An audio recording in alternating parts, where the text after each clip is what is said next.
Have you ever opened your phone for just a second and somehow felt like your life is behind? Like everyone else got a head start you didn't even know about. One person is traveling, another just got a promotion. Someone else looks effortlessly confident, like they've figured something out you haven't. And suddenly, without deciding to, you're comparing.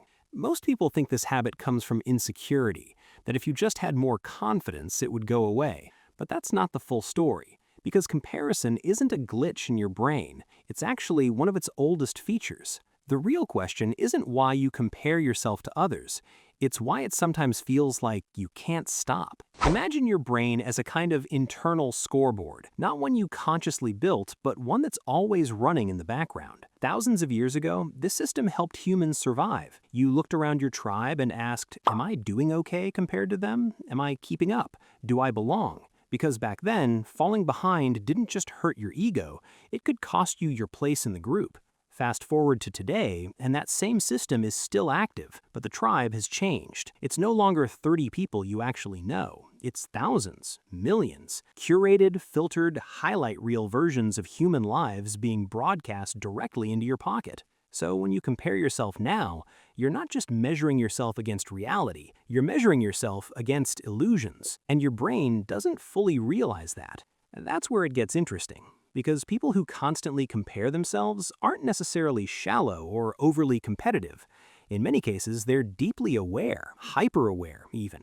They notice patterns, they pick up on social cues, they're sensitive to where they stand in relation to others. But that awareness can turn inward in a very specific way. Instead of asking, what do I want? It quietly shifts to, how do I measure up? Let me show you what that looks like in everyday life. You finish something you're proud of, maybe a project, a workout, a small personal win. For a brief moment, there's satisfaction. Then, almost automatically, another thought sneaks in. Yeah, but someone else did it better. And just like that, the feeling changes. Not because your achievement lost value, but because your brain moved the goalpost.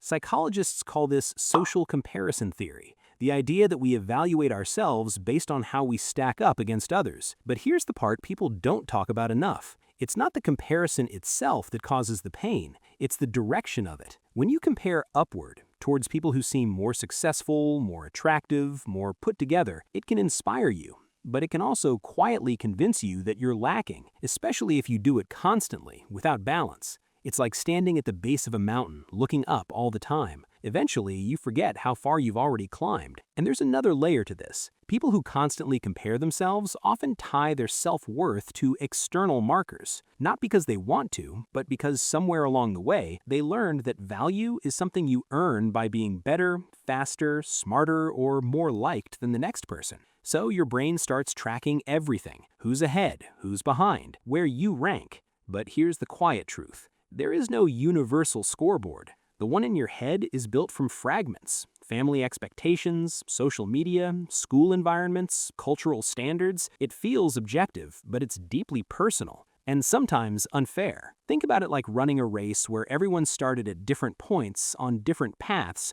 with different rules, but you're still judging yourself as if it's all the same track. No wonder it feels exhausting. But here's where the perspective begins to shift. The same mind that compares is also capable of something else: reflection, awareness, choice. You can start noticing when the comparison happens, not to stop it completely because that's not realistic, but to question it. To pause and ask, is this helping me understand myself or just making me feel smaller? Because comparison isn't always the enemy. In the right context, it can show you what you admire, what you're drawn to, what kind of life resonates with you. It becomes a problem when it replaces your own internal compass. So instead of using others as a measuring stick, you can start using them as a mirror. Not to see how you fall short, but to see what reflects something meaningful inside you.